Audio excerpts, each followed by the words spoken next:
Hello everyone, welcome to Vijay Kumar, my new classroom. This is Rahul Kagra, and today we are going to discussing SAT 3 exam of biology.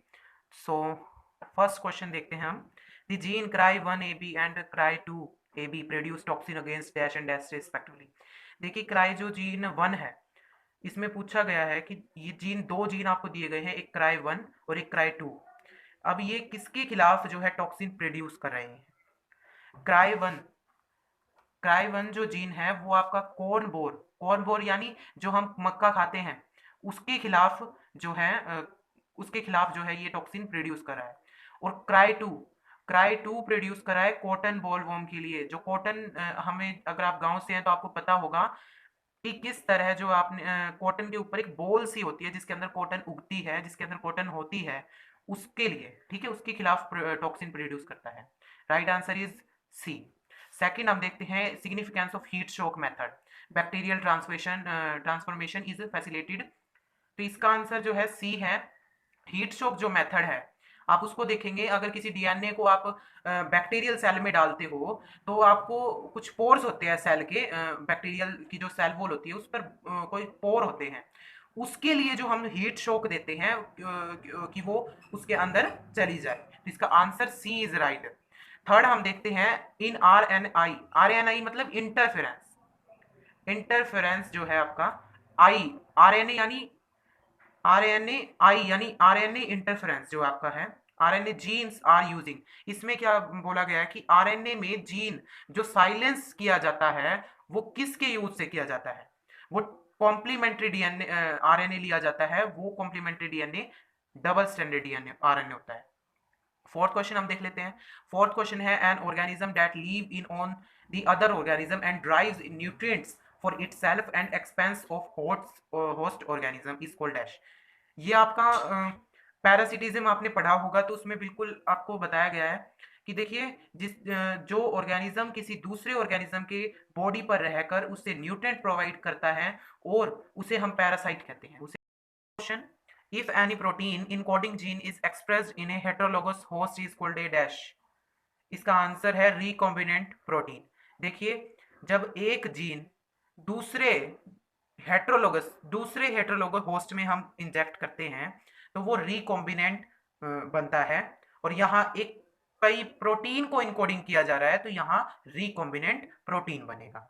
Seventh question देख लीजिए. The insect that feed on this plant sap are known as phytophagous insects बोलते हैं उनको.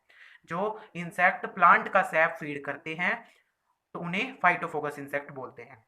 दूसरा eighth है आपका, first transgenic cow produce better milk than other because it contain human protein enriched milk. Name the cow and the protein found. इसमें transgenic cow हमने पढ़ा था.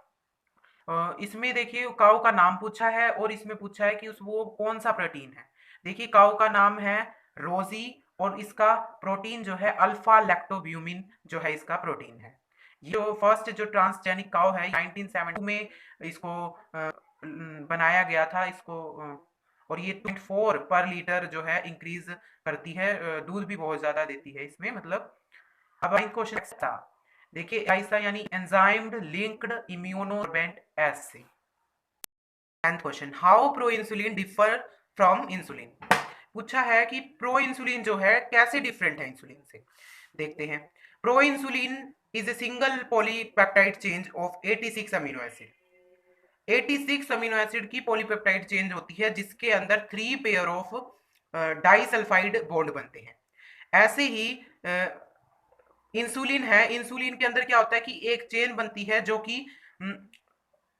कि क्या करती है 21 अमीनो एसिड की चेन बनती है और वो अल्फा और बीटा चेन होती है और दो तरह के दो पेयर के डाइसल्फाइड बॉन्ड बनते हैं. क्वेश्चन 13th क्वेश्चन आपका 5 नंबर का था जिसके अंदर 3 जो है आपको क्वेश्चन दिए गए हैं. पहला जो है आपको एक फुल फॉर्म एक्सपेंड करनी है जिसका फुल फॉर्म है पीसीआर की पॉलीमरेज चेन रिएक्शन. ये आपका 1 मार्क्स का है. सेकंड है जो प्लाज्मिड डीएनए और क्रोमोसोमल डीएनए में आपको डिफरेंशिएट करना है कि प्लाज्मिड डीएनए क्या है और क्रोमोसोमल डीएनए में क्या डिफरेंस है. तो हम देखते हैं एक बार. It is a small circular segment of DNA. ये स्मॉल सर्कुलर शेप का होता है और क्रोमोसोमल जो है क्रोमोसोम की ही मेन होता है, क्रोमोसोमल ही होता है डीएनए। और it is self replicating, plasmid जो होता है सेल्फ रेप्लिकेटिंग होता है, बल्कि क्रोमोसोमल सेल्फ रेप्लिकेटिंग नहीं होता है। ये एक हेरिडेटरी मटेरियल होता है जो कि कंट्रोल कर लेता है और करेक्टर्स को। It is not associate with protein, ये प्रोटीन के साथ एसोसिएट नहीं करता है और क्रोमोसोमल कर लेता है। यहाँ आपने ये 3 पॉइंट लिखे हैं या 2 भी लिखे हैं तब भी आपको 2 नंबर मिल सकते हैं।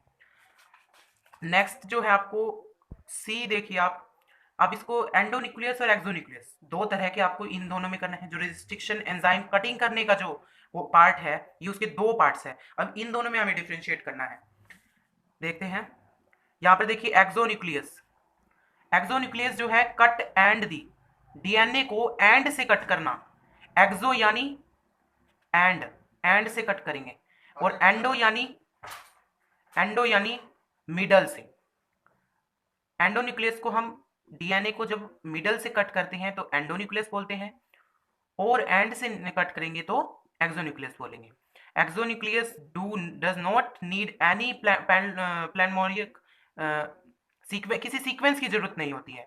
जो हम सीक्वेंस यूज करते हैं, जैसे कि एक मलयालम वर्ड है जो कि ईस्ट टू वेस्ट पढ़े तब भी सेम, और ईस्ट टू वेस्ट पढ़े तब भी सेम, वेस्ट टू ईस्ट पढ़े तब भी सेम।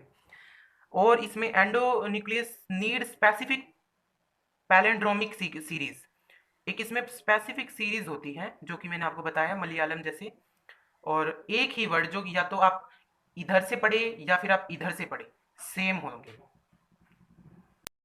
आई होप आप सबके आंसर ठीक होंगे और आप सबके अच्छे नंबर आएंगे। And do not forget to subscribe the Vijay Kumar my new classroom and like and share the answer key. Thank you.